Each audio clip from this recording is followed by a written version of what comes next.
Un especial saludo. Nos encontramos en la comunidad de la ranchería El Arroyo, en la Baja Guajira, muy cerca a su capital Riohacha, en la institución educativa del mismo nombre, El Arroyo, con el señor rector, con Nelson Iguarán. Y vamos a conversar un poco de esas formas, esas miradas, esas perspectivas de educación propia que desde el pueblo guayú se construyen en una institución como esta. Señor rector, un cordial saludo y descríbanos, por favor, cuáles son las formas de educación propia que se proponen, que se fortalecen desde acá, desde este territorio y desde este colegio.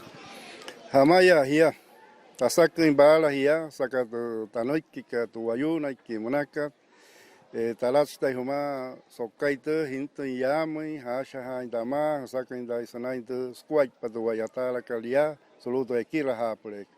Buenos días para todas y todos.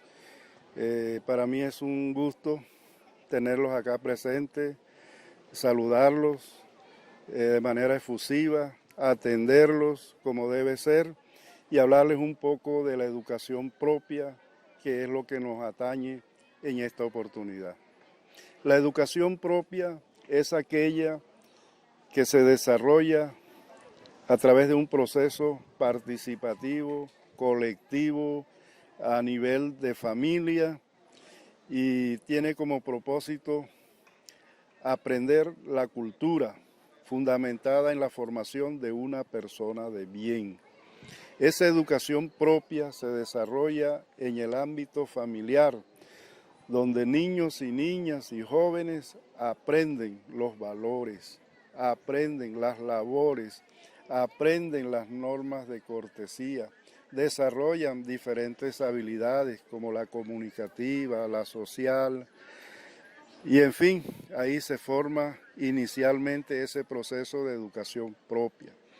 Luego nos trasladamos al ámbito comunitario, donde los niños, niñas y jóvenes tienen la oportunidad de poner en práctica aquello que aprendieron en el ámbito de su familia. Esas enseñanzas, esos aprendizajes que obtuvieron, lo ponen en práctica y ahí son valorados por los miembros de las demás familias con quienes se comparte el territorio, y ahí se valora, se reconoce el aprendizaje, el buen aprendizaje de unos y el mal aprendizaje de otros.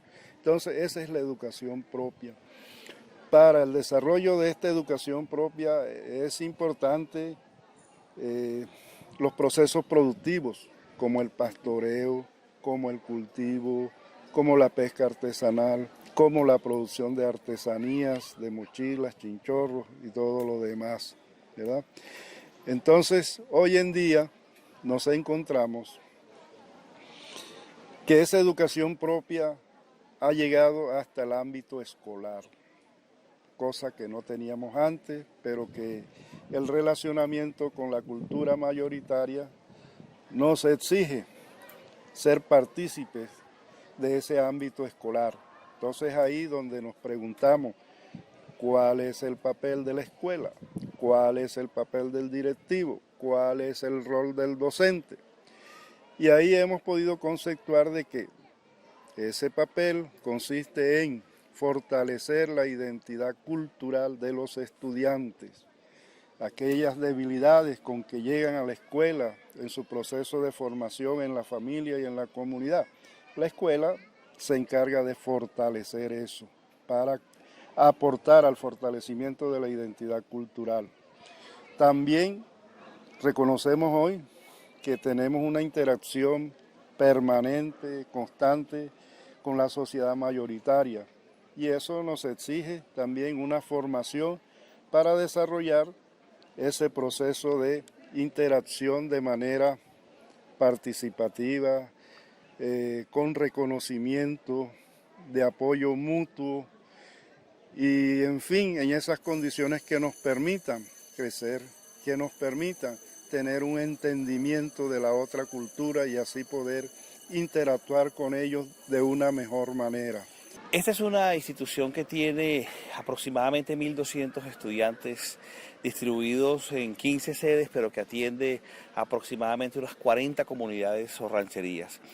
La incidencia de la conservación de los usos y costumbres es fundamental desde el trabajo educativo que se hace en este colegio. Señor rector, en ese sentido, aspectos como la lengua, por ejemplo, o como los usos y costumbres tradicionales, cómo se mezclan con la educación propuesta desde los ministerios, las secretarías o las directrices centrales. ¿Eso cómo dialoga? Bueno, miren, nosotros tratamos de hacer una articulación temática. Si estamos trabajando, por ejemplo, temas como, digamos, el territorio, la división territorial Wayuu, ¿cómo es eso? Y a partir de ahí podemos articular con el aspecto territorial definido en Occidente. Es decir, aquí hablamos de rancherías, aquí hablamos de territorios para, digamos, el cultivo, para el pastoreo, para la huerta, en fin, tenemos una división de familias, el territorio, con unos límites naturales, no tenemos demarcadas esa delimitación. Entonces, a partir de ahí, con ese conocimiento, abordamos la división territorial del municipio, del departamento, de la nación y a nivel internacional también. Entonces, todo debe partir del conocimiento, del saber propio sobre la cultura, sobre el territorio, sobre la identidad, ¿verdad? Y articular con lo que plantea el Ministerio de Educación Nacional. Por ejemplo, nosotros hablamos de una convivencia en armonía. El Ministerio nos habla de competencias ciudadanas. Entonces, ¿cómo armonizamos esos dos aspectos partiendo inicialmente de lo propio y luego asumiendo lo del Ministerio? Hay una articulación, no es que uno se va a sobreponer a otro, ni el uno es más importante que el otro, sino para que los estudiantes puedan tener como que esa base que le permita entender de mejor manera la temática de Occidente.